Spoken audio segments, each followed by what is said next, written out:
So you won a game and you want to understand how you did the jungle difference, or you lost the game quite heavily and you want to understand how you got jungle gapped, even though you really want to blame your laners for not rotating or doing what they're meant to, which of course does happen. But in this video, I want to explain jungle difference as a concept and what causes it every single game, and while not everything that goes wrong in the universe is the jungler's fault, far from it. The ripple effect, like a gravitational wave, can definitely be found at the nexus of our position. And then how to apply these principles on a game-to-game basis through a step-by-step process so that you can be on the winning side every game. And yes, of course, some laners will throw the lead into lead, and yes, you will make mistakes so you will lose. But if you do this more often than not, it's free LP, baby. And don't forget, Zara.gg freshly updated with another 4 junglers. I will be going through the whole roster, and the plan is to launch another 20 within the next month, so please stay tuned for all of that. You can find all the information in the link below, as well as a link to my Patreon coaching and coaching VOD sign up, where I basically get a lot of these games and ideas. Now let's start things off in a very simple foundational principle, and that is absolutely horrific ganking assessment and game planning. Now you might think, oh, hold up, you've covered this before. I have many times, but some weird things are happening that's caused me to make this video, and this is a foundational point, will directly lead to the next couple of tips. And the first thing is, look at this Volibear. He is against a Diana.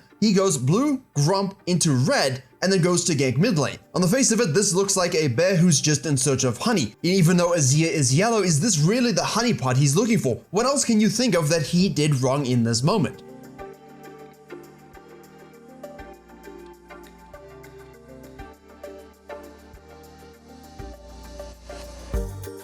Well, if you notice that you potentially have a top lane Lucian, which means he's gonna have Prior, so that's not a great gank. You know you're against a Diana who's going to be sequencing down, of course, doing a full clear from the leash that she got from the Camille. You also know that you have a Caitlyn Zyra lane, which is going to have priority over an Ezreal Karma, but that can kind of be a wash depending on the skill set of the pilots. And then you know you have a Xerath versus an Azir in the mid lane, so that's kind of a wash as well. No one's really going to level 3 kill an Azir. He's going to dash away, and you're just going to be at the most losing your flash for his flash, and at this stage, I don't think that's quite something I'm willing to waste against a lane where they're just going to be farming and chilling and existing. So in this sense, a better concept was, hey, I know Diana's going from top to bottom. What if I invade her knowing I can straight up win that 1v1 and most likely will have Prior in the bottom lane? If I don't have Prior in the bottom lane, I can 5 camp, cut my clear short, and I will be ahead of her by about 15 seconds. That will enable me to gank bottom lane if it's pushed up against me, or at the very least, burn some flashes, maybe cut her off from a crab, look to drive by mid lane and then double scuttle, and all my camps shall be protected. This is something that plagues this player, and we're talking D3, D2 MMR, and it affects him in another champion's case as well, where he's playing in Udyr. There's a whole level 1 fiasco, someone has a burn, and he decides, hey, let me do blue side quadrant and then gank the bottom lane here to abuse this fact. The issue is, as I've spoken about from this particular clear's perspective, is if you know the enemy jungler also started this side, it opens you up to a lot of counter jungling, and then you're kind of stuck waffling, looking to fight, looking to not fight. Do I have Prior? Where can I cut through? There's no camps to steal. What do I do now? I'm waffling, life is over.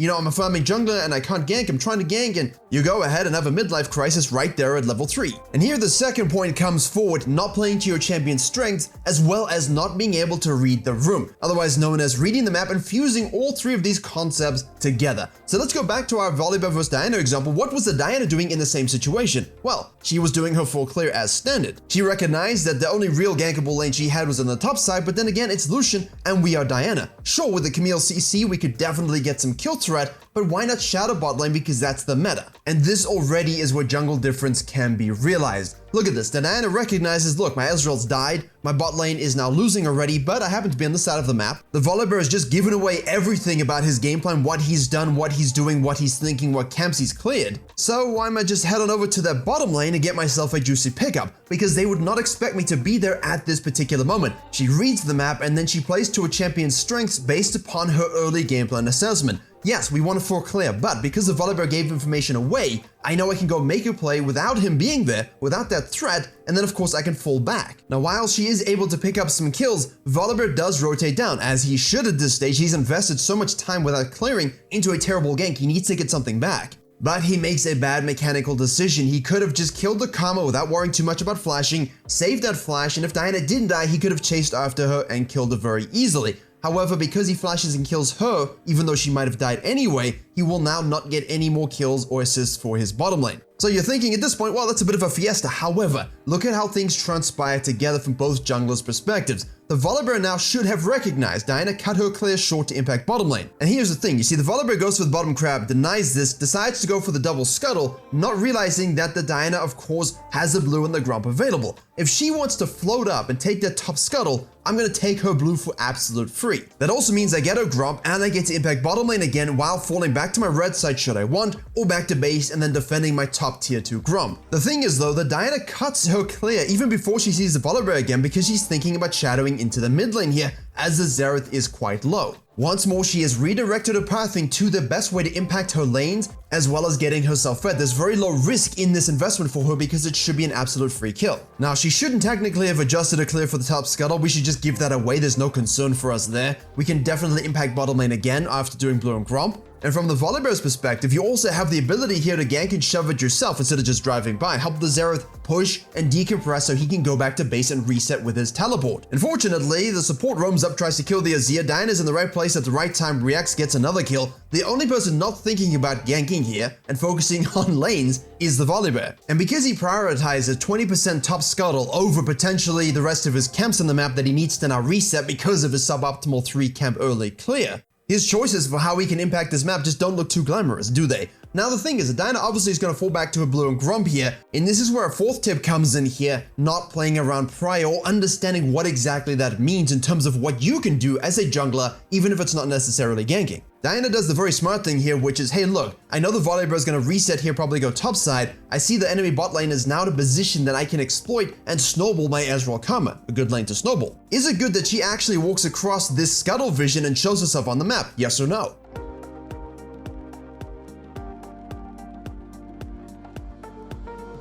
Yeah, in principle, it's not a good idea, but if we think and kind of understand that the Volibear is going to reset here, go topside, we're only going to show for a very brief moment. You're not showing yourself for a long time. She's hugging the wall. It's a frame or two. That means the enemy team, most likely in this elo, are not going to notice these mistakes. And if you are in a lower elo game, yeah, of course, please understand this. You're not going to have yourself seen if you walk over vision very, very briefly. So keep good pathing practices, and I will make another video on vision tactics and how to avoid them. But 1 or 2 frames to get to where you're going is great. Like using your flash and hex flash to get over walls to avoid vision, excellent decision actually. The whole goal here is to simply counter jungle some Krugs, get some more experience, and then gank the bottom lane again, which she does. But what does the Volibear do in this meantime? Oh, he goes back to base, buys some stuff, and goes to the top lane. Does this look, my friends, like a gankable lane that you should go directly to before farming?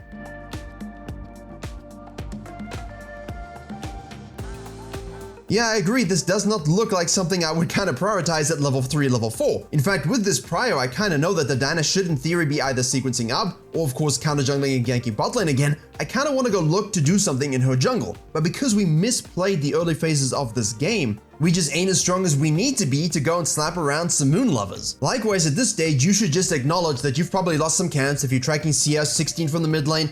Blue will be 20, Grump will be 24, Krugs will be 28. You know, you only have 1 camp on that red quadrant. Why didn't you go and steal some of her tier 2 Raptors and Krugs? Because that's way higher value than your tier 1 Raptors anyway. This way, maybe you can actually wait for that wave to build up and maybe possibly dive the top lane. At least get something back that's good for you and denies her. Then you can of course reset, give up that dragon, and think about coin flipping or fighting over that herald. Maybe you just want to impact bottom lane and give up that top herald as well. That's okay actually. Not always, but I'd rather you give something up and get something back somewhere else and just coin flip fight and lose the game. Which is kind of what happens here. He just forces this fight. Fortunately, him and his team were able to get some stuff back. They don't get the dragon, but it's not really what we're looking for, is it? And then Diana resets, takes the top quadrant, thinks the Volibear is coming up. He doesn't come up, he falls back to blue side, tries to do a little loop path into the herald, and now they force another coin flip fight over an objective. But because of the impact in the bottom lane from the Diana, the back timers are distorted. This is not a fight his team is able to take, and Karma makes it numbers advantage, good support roam, and they lose that. The game is pretty much out of distance now. And if we just skip forward to a random fight later, you can see the Diana's almost double the CS, like 723 or whatever the KDA is on the screen now. The Volibear is basically nowhere. All of this because we had horrific ganking assessment multiple times in the early game, bad game planning. We didn't think about how to play to our champion's strengths. We didn't read the map or the room correctly,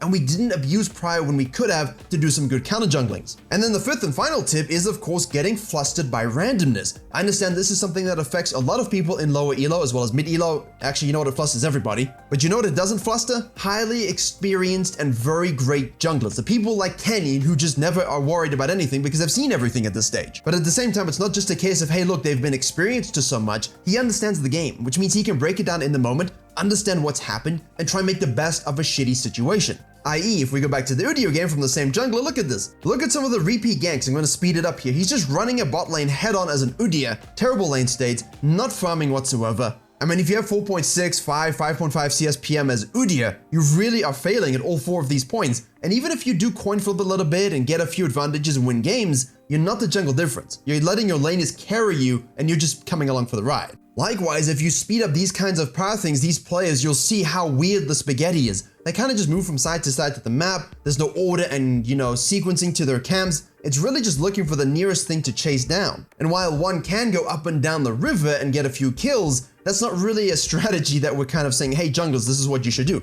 Unless of course you're River Shen or Nunu. But adapting to randomness and then playing around Prio is a great way for you to actually nullify this cheese and get yourself reacclimated in the game. Observer Virkayu, he decides to do blue quadrant up sequencing. He realizes upon arrival that his Raptors and his red are gone. Didn't ward early, didn't think about the Hecarim potentially invading, but what have I always said if you know my coaching about these late invades from Hecarims and Canes? If they don't know you did it, they know you're gonna be in your blue side quadrant here, which means he can afford to go and gank your lane, create priority, and if he has priority in the other lane, realize that, hey, look, Hecarim's here, let's just invade and kill him. Then let's, 2v2 the mid lane again and get some more kills. And then we'll snack ourselves some bottom scuttle camps and be able to loop our clear again. You are watching that playthrough now. Now, is that the issue of the Hecarim? No. But by forcing this lane to invade, he enabled this play to be made, and then Virkayu, who is the better jungler here, adapted perfectly and used his Prio to his advantage. And I've coached 1,000+ sessions now, trust me, even though people don't rotate as much as you would like, or kind of use their Prio as much as you would like, it is almost 300,000% better than it was even 3, 4, 5, 6 years ago. Ping it, use it, abuse it, and get those leads by being an adaptable jungler and not getting flustered by randomness. But that's only possible if you have a great 1, 2, 3, 4 points from this video. So as you can see, you can coin flip your way to diamond or just play a certain way and get away with it. But as soon as you need to become an adaptable jungler, if you lack these fundamentals and all 5 of these points, you're going to struggle to get these leads and you will find yourself being abused more and more the higher up you go. For sure, there will be a lot of ways back into the game if you're in silver, gold, maybe even platinum, but as soon as you start to get to diamond and you climb up through diamond into master tier, these mistakes will be greatly punished and in a way you don't like